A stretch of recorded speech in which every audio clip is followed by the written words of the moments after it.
اعوذ باللہ من الشیطان الرجیم، بسم اللہ الرحمن الرحیم۔ السلام علیکم ناظرین، دعا کہ آپ خیریت سے ہوں۔ ہمیشہ کی طرح بہت سارے موضوعات ہیں، لیکن کچھ موضوعات پہ جو سارے ضروری ہیں، لیکن ان میں سے چنیدہ موضوعات پہ مختصراً گفتگو کریں گے۔ سب سے پہلے فلسطین،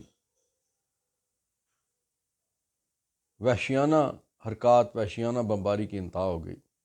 اسرائیل نے غزہ میں ایک اسپتال پہ بمباری کر کے اطلاعات کے مطابق 800 سے زیادہ، بلکہ اس وقت تک جس وقت آپ ہمارا پروگرام سن رہے ہوں گے اس وقت تک وہ تعداد اس میں کئی درجن یا کئی سو کا اور اضافہ ہو چکا ہوگا، اور بے پناہ جانی مالی نقصان ہوا۔ اور سب سے زیادہ جس چیز کا نقصان ہے وہ یہ ہے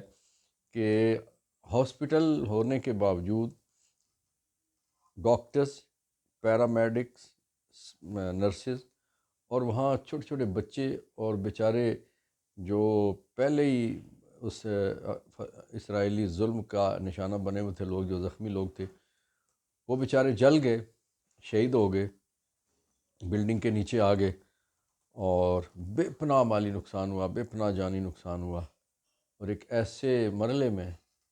کہ جہاں پہ خوراک کی کمی ہے، ادویات کی کمی ہے، پانی کی کمی ہے، بجلی گیس کی کمی ہے، اور گاڑیاں جو ہیں وہ پیٹرول ڈیزل نہ ہونے کی وجہ سے کھڑی ہو رہی ہیں۔ تو ان حالات میں جہاں پہلے ایک قیامت تھی، ایک اور قیامت برپا کر دی گئی۔ اور بے شرمی اور ڈھٹائی کی بات یہ ہے کہ اسرائیل نے اس کی ذمہ داری خود حماس پہ اور فلسطینیوں پہ لگا دی ہے۔ اور دوسری طرف امریکی صدر جو بائیڈن، وہ اسرائیل پہنچ گئے تھپکی دینے کے لیے کہ شاباش، تم جو کچھ تم کر رہے ہو یہ کئی عرب مسلمانوں کے ساتھ درست کر رہے ہو، اور ان کو جوتے پڑھنے چاہیے، یہی ہونا چاہیے۔ وہ عملاً ظاہر ہے جو کچھ انہوں نے لفظ اگر ان کے یہ نہیں ہے، تو مطلب یہی ہے کہ ان کو جوتے پڑھنے چاہیے کہ یہ اسی قابل ہیں کہ اپنے قبلہ اول کی حفاظت نہیں کر سکتے، اپنے بھائیوں کے ساتھ کھڑے نہیں ہو سکتے، تو پھر ان کے ساتھ یہی کچھ ہونا چاہیے۔ لیکن دوسری طرف OIC کا ایک ہنگامی اجلاس جو سعودی عرب میں شروع ہو چکا ہے، جس میں خاص طور پہ جو اسرائیل کے اس وقت جنگی جرائم ہیں، آپ کو پتہ ہے نا کہ جنگوں کے بھی کچھ اصول ہوتے ہیں، اور جو ہاسپٹلز ہیں یا اس طرح کی جگہیں ہیں، مساجد ہیں، درسگاہیں ہیں، اور اس طرح کی جو جتنی بھی اور چیزیں ہوتی ہیں ان کو نشانہ نہیں بنایا جاتا، لیکن جان بوجھ کے اسرائیل نے نشانہ بنا کے ان کے کوئی گمان میں یہ تھا کہ شاید اس ہاسپٹل کے ارد گرد کوئی حماس کا کوئی دفتر ہے یا ایسی جگہ ہے جہاں پہ ان کے بہت سارے لوگ موجود ہیں۔ یہ بھی اطلاعات ہیں، لیکن ایسا کچھ نہیں تھا۔ وہاں صرف بیچارے لوگ علاج کے لیے موجود تھے، اور باقی ڈاکٹر، نرسز اور پیرامیڈکس وہ ان کے دیکھ بھال کے لیے موجود تھے، جو ان کی اسرائیل کی وحشیانہ بمباری کا نشانہ بن گئے۔ اس وقت صورتحال جو عملاً ایسی ہے کہ دنیا بھر کی طرف سے جو سامان، تحائف وغیرہ یا ضروری سامان بھیجا جا رہا ہے، اسرائیل اس کو بھی غزہ اور فلسطین کے علاقوں میں داخل ہونے سے روک رہا ہے، اور سینکڑوں ہزاروں ٹرک جو ہے وہ سڑکوں پہ مختلف سائٹ پہ جو داخلے کے راستے ہیں وہاں پہ کھڑے ہیں۔ اور اس وقت اندر کی صورتحال یہ ہے کہ لوگ بھوک سے اور پیاس سے، اللہ معاف کرے، اس وقت مرنا شروع ہو گئے ہیں۔ ناظرین، سپریم کورٹ نے ARY کے ایک مقدمے میں، جو ان کے ایک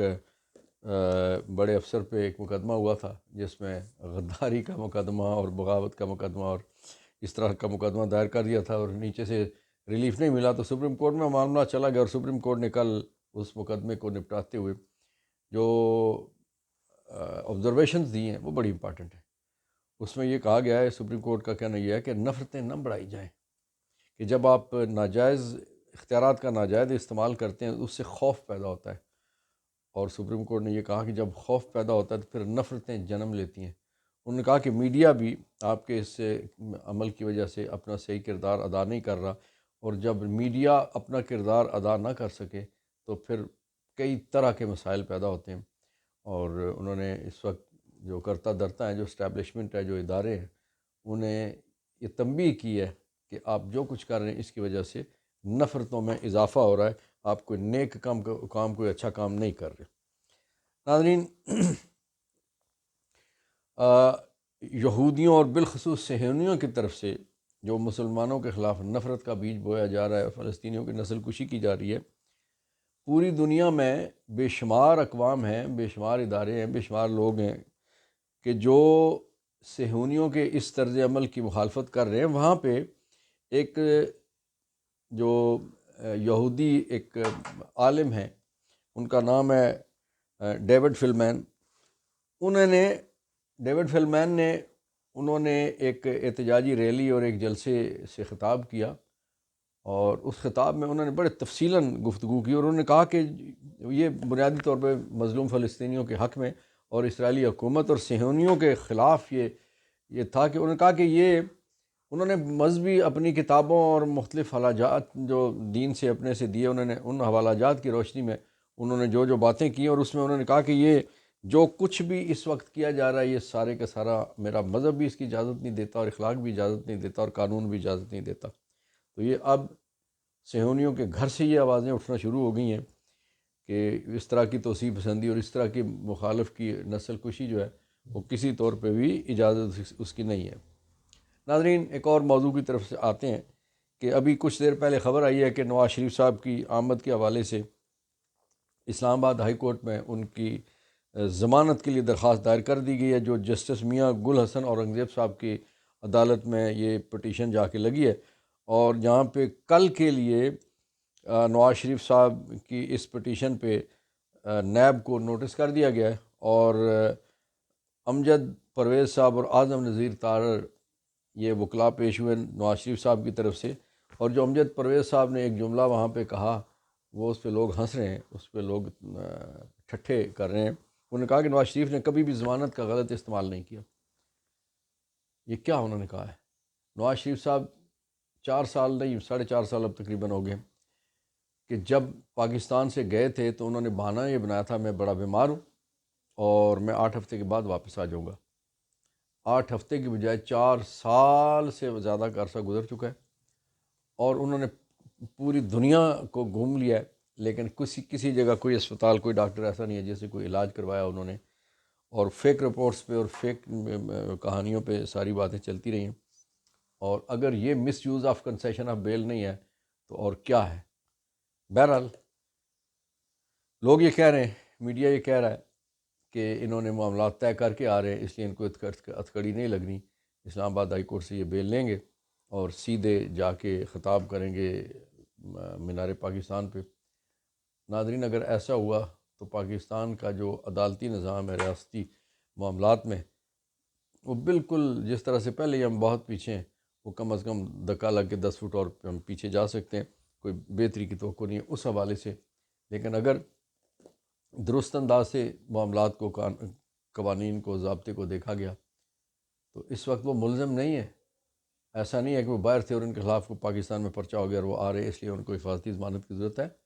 ان کو حفاظتی ضمانت آئین قانون اور ضابطے کے مطابق بالکل نہیں مل سکتی، کیونکہ پریسیڈنٹس کے مطابق جو کنوکٹ ہو اسے سرنڈر کرنا پڑتا ہے، وہ کنوکٹ ہے، اور پھر جو کنوکٹ عدالت کی اجازت سے 8 ہفتے کے لیے باہر گیا تھا وہ اس نے مس یوز آف کنسیشن آف بیل کیا، اور وہ اس نے بہت غلط انداز سے اپنے اختیار کو استعمال کیا، اپنے اس سے رعایت کو استعمال کیا، اور وہ کسی طور پہ بھی اس وقت حقدار نہیں ہے قانون کے مطابق کہ انہیں ضمانت دی جائے۔ جیل جانا پڑے گا، چاہے اگلے دن باہر آ جائیں، لیکن جیل جانا پڑے گا۔ جیل یاترا کے بعد ضمانت ہو سکتی ہے، کوئی اور صورت مل سکتی ہے، رہائی ہو سکتی ہے، لیکن اس سے پہلے ایسا ممکن نہیں ہے۔ ناظرین، جو بائیڈن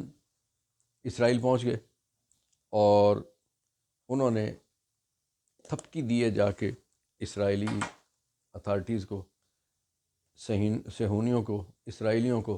کہ آپ جو کچھ فلسطینیوں کے ساتھ کر رہے ہیں کیے جاؤ بھائی، دب کے کیا جاؤ۔ دوسری طرف صورتحال یہ ہے کہ اس وقت چائنا میں ایک جو اجلاس جاری ہے وہاں پہ دنیا کا اکٹھ ہے، اور پاکستان کو چاہیے کہ پاکستان فلسطین کے حوالے سے ہر موقع پر، ہر مجلس میں